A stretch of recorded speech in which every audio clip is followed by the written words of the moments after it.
नमस्कार दोस्तों, आज हम बात करेंगे एक इंटरेस्टिंग टॉपिक पे, कैसे बांग्लादेश एक पुअर कंट्री बन सकता है। हाँ, आपने सही सुना। तो चलिए देखते हैं बांग्लादेश की वीकनेसेस और जीडीपी कम करने के तरीके। पहले बांग्लादेश की कमजोरियों पे नजर डालते हैं। 1. गारमेंट इंडस्ट्री पे ज्यादा डिपेंड करना।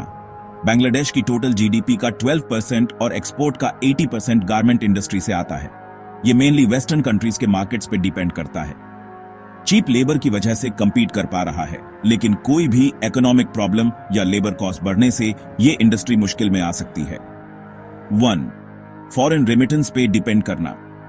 एनआरआई लेबरर्स का भेजा पैसा बांग्लादेश की इकोनॉमी में इंपॉर्टेंट कंट्रीब्यूशन देता है, लेकिन अगर फॉरेन में बांग्लादेशी लेबरर्स की जॉब्स खतरे में आती हैं, तो रेमिटेंस इनकम बैडली अफेक्टेड होगी। 1. एग्रीकल्चर सेक्टर की कम प्रोडक्टिविटी। बांग्लादेश की पॉपुलेशन का बड़ा हिस्सा एग्रीकल्चर पे डिपेंड करता है, लेकिन प्रोडक्टिविटी कम है। क्लाइमेट चेंज, फ्लड्स और साइक्लोन्स जैसी नेचुरल डिजास्टर्स इस सेक्टर को वीक बनाते हैं। 1. करप्शन और वीक एडमिनिस्ट्रेशन। गवर्नमेंट और एडमिनिस्ट्रेशन में करप्शन है, जो इन्वेस्टर्स का कॉन्फिडेंस कम करता है और इकोनॉमिक ग्रोथ स्लो करता है। 1. एनर्जी और इंफ्रास्ट्रक्चर की कमी। इलेक्ट्रिसिटी और गैस की कमी से इंडस्ट्रीज की प्रोडक्टिविटी अफेक्ट होती है। वीक इंफ्रास्ट्रक्चर फॉरेन इन्वेस्टमेंट को रोकता है। 1. Minority rights violation.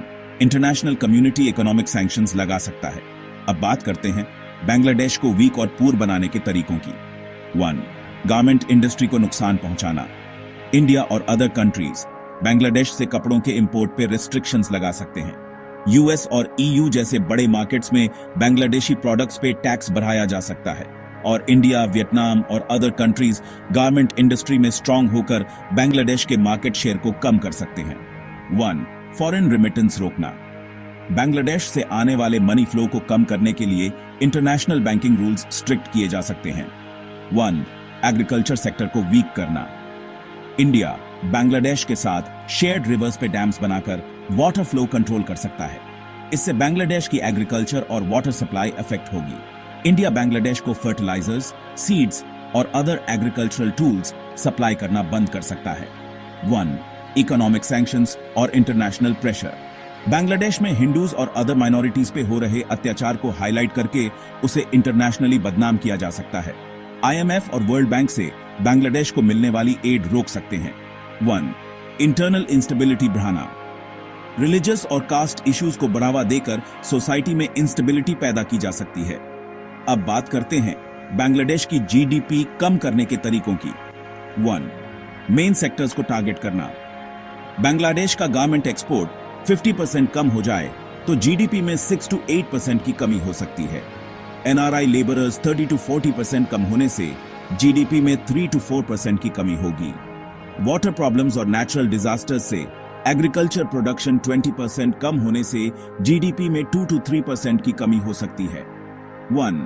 Trade deficit बढ़ाना। बांग्लादेश के प्रोडक्ट्स को इंटरनेशनल मार्केट्स में जाने से रोका जाए। 1. करेंसी को वीक करना। बांग्लादेश में इन्वेस्ट करने वाली कंपनीज को डिस्करेज किया जाए। पॉलिटिकल इंस्टेबिलिटी और सोशल अनरेस्ट से इन्वेस्टर्स का कॉन्फिडेंस कम हो। और अंत में रिजल्ट्स क्या होंगे? 1. Economic decline. बांग्लादेश की जीडीपी में 10 to 15% की कमी हो सकती है। अनएम्प्लॉयमेंट बढ़ेगा और पॉवर्टी रेट 30 to 40% तक पहुंच सकती है। इकोनॉमिक क्राइसिस से बांग्लादेश की गवर्नमेंट पे ऑपोजिशन और पब्लिक का प्रेशर बढ़ेगा। पॉवर्टी और अनएम्प्लॉयमेंट से सोसाइटी में क्राइम और वायलेंस बढ़ सकती है। ह्यूमन राइट्स वायोलेशंस के केसेस के कारण बांग्लादेश को इंटरनेशनल प्लेटफॉर्म्स पे क्रिटिसिज्म और इकोनॉमिक सैंक्शंस का सामना करना पड़ेगा। दोस्तों, ये सब इंफॉर्मेशन देने के लिए बताया है। हर देश की अपनी स्ट्रेंथ्स और वीकनेसेस होती हैं, और हमें एक दूसरे की हेल्प करते हुए आगे बढ़ना चाहिए। अगर आपको यह वीडियो पसंद आया हो तो लाइक और सब्सक्राइब करना न भूलें। धन्यवाद।